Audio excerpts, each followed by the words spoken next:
విధంగా బురద జల్లాలనేటువంటి ప్రయత్నం చేస్తున్నటువంటి పరిస్థితులు. ఎందుకంటే ఇదే చివరి ఎన్నిక పాపం ఆయనే చెప్పుకున్నాడు, విన్నారుగా, ఈసారి నేను ముఖ్యమంత్రి కాకపోతే ఇక నాకు ఎలక్షన్ లేవన్నాడు.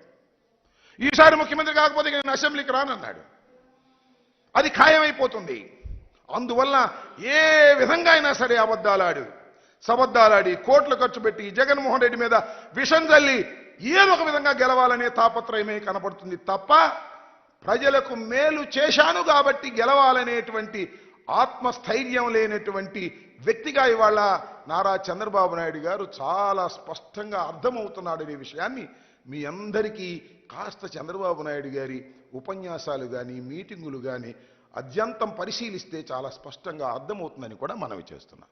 ఎస్, ఇవాళ జగన్మోహన్ రెడ్డి గారు భీమిల్లో బహిరంగ సభ పెట్టారు. సిద్ధం అని పెట్టారు.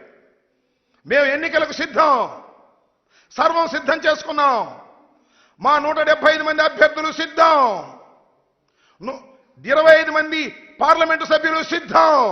మేము సిద్ధంగా ఉన్నాము, ప్రజలకు మేలు చేశాము, రాబోయే ఎన్నికలకు అడుగులు వేస్తున్నాము, మేము సిద్ధంగా ఉన్నాము అని చెబుతుంటే చంద్రబాబు నాయుడు గారు అంటున్నాడు సిద్ధమని.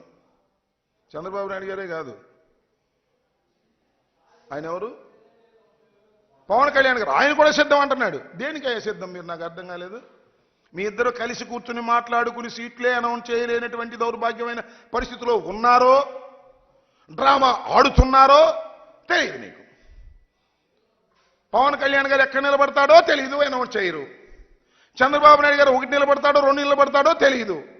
వీళ్ళు సిద్ధం అంట. దేనికయ్యా మీరు సిద్ధం? ఒకదానికి